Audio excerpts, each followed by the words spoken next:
I never thought I'd be telling this story. Not because I'm shy about my mistakes, but because this is the kind of thing you keep buried when you're the one who ended up looking like a fool. But here I am, and if I'm going to say it, I might as well say it right. I thought I was in control. I thought I was clever. I thought I could play two games at once and come out ahead. I didn't just lose. I was outplayed in a way that still stings when I think about it. And the worst part? He didn't even have to raise his voice. Jason and I had been together 5 years. We weren't married, but we lived together, shared a lease, shared a dog, shared passwords for Netflix and the grocery delivery app. He was stable. That's the word I always used for him. He had a solid job in IT, paid bills early, packed his lunch for work, and didn't have a reckless bone in his body. For most people, that's a dream. For me, over time, it started to feel like oatmeal. Good for you, but the same every day until you start craving something with more spice. That spice came in the form of Dylan. I met him at my friend's birthday party, where he showed up as someone's plus one. He was a musician, the kind who never shut up about his creative process, and always seemed to be on the verge of something big.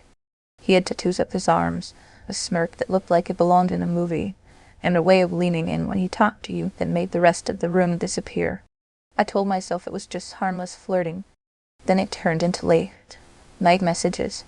Then it turned into meeting up by coincidence when I knew Jason would be working late. Then, well, you can guess. The thing about cheating is you start thinking you're a strategist in some kind of spy movie. I knew Jason's schedule down to the minute. I knew which of my friends would cover for me, and I thought I was subtle enough to avoid leaving traces. What I didn't know was that Jason wasn't the clueless, trusting boyfriend I imagined. He noticed things. Tiny things. Like when I suddenly started taking my phone with me to the bathroom, or when I changed the lock screen to something generic instead of a photo of us. He never asked about it. He just logged it away. Things went on like that for a couple of months. Dylan was exciting, unpredictable, dangerous in the way that makes you feel like you're living out a movie scene. He'd write me songs and send me voice memos in the middle of the night. We'd go to bars on the other side of the city where nobody knew me, and I'd come home with my heart racing from both fear and thrill. Jason, meanwhile, would be at home watching something on the couch with our dog curled up next to him, asking if I'd eaten. I told myself it wasn't like I was moving in with Dylan or anything. It was just fun. I could keep my life exactly as it was, just with extras. Then one night Jason came home from work and said, "Hey, my company is doing a charity event in 2 weeks. It's black tie kind of fancy. I'd love for you to come." I hesitated for half a second, wondering if it would conflict with anything I had going on with Dylan, but then I said yes. Jason rarely asked me to go to work events, so it felt like the least I could do. He smiled and said, "Good. I think you'll really enjoy this one." 2 weeks later, I put on the nicest dress I owned. Deep green, fitted just enough to turn heads. Jason looked sharp in a tailored suit, and for a moment, walking into that hotel ballroom with him, I felt like maybe I'd forgotten what I had. The place was full of people in evening wear, champagne being passed on trays, a live band playing in the corner.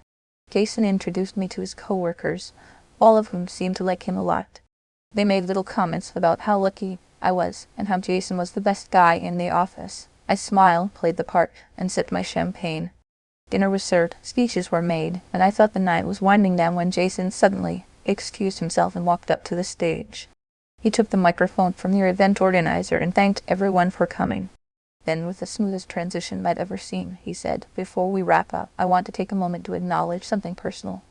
I think it's important we talk about integrity. Not just in work, but in life." I froze. I don't know why exactly, but something in his voice made my stomach knot. He went on, "I've always believed that trust is the foundation of any relationship. At work, with friends, at home. And when that trust is broken, you have two choices. You can either ignore it and hope it fixes itself, or you can address it head-on." I felt heat creeping up my neck. A few people glanced in my direction. Jason continued, "For the past couple of months, I've been aware that the person I share my home with has been sharing more than just their time with me." There was a ripple of uncomfortable laughter in the room, the kind that happens when people think they might be hearing a joke. He smiled slightly, but it didn't reach his eyes. "It's not a joke. I hired a professional. Turns out, if you know the right people, it's not hard to find out where someone's been, who they've been with, and when. Before I could even process that, he nodded toward the back of the room. A large screen lit up, and there I was. In photos. One of me and Dylan walking down a street, his arm around my waist. One of us kissing outside a bar. One of us leaving what was very clearly his apartment building. Gasps went through the crowd. My hand tightened around my champagne glass, and for a split second I thought about running out. But I couldn't move. Jason said. I thought long and hard about what to do with this information. I could have yelled. I could have thrown her stuff out. But then I remembered. This is a charity event. We're here to help people. And I realized there is someone in this room who could use a little help. Moving on, he stepped off the stage and walked right over to me. I expected him to hand me my coat or tell me to get out. Instead, he reached into his pocket and pulled out an envelope. Inside, he said loud enough for the nearest tables to hear, is a signed notice ending our lease. I've already moved my things out. Your apartment is yours for the next month, paid in full. After that, you're on your own. Oh, and the dog's with me. He deserves better, too. I opened my mouth to say something. Anything. But he leaned in and whispered, also, I sent those photos to Dylan's girlfriend. She says thanks for letting her know. Then he straightened up, smiled at the crowd, and said, now, let's get back to enjoying the evening. And that was it. He walked away, handed the mic back to the organizer, and started chatting with a group of coworkers like nothing had happened. People avoided my eyes as I sat there, humiliated, the envelope burning in my hand. I left before dessert was served. In the days that followed, the fallout was swift. Dylan blocked me on everything. I got a nasty message from his now ex-girlfriend, calling me every name in the book. Mutual friends started distancing themselves, which in 2025 means unfollowing you on Instagram and never replying to your texts. And Jason? He disappeared from my life completely. No angry calls, no closure conversations. Just gone, like I've been erased. I spent the next month in the apartment alone, the silence heavy without the sound of the dog's paws on the floor or Jason's keyboard clicking in the other room. When the month was up, I had to scramble to find a cheaper place, which meant moving to a smaller, shabbier apartment in a part of town I didn't like.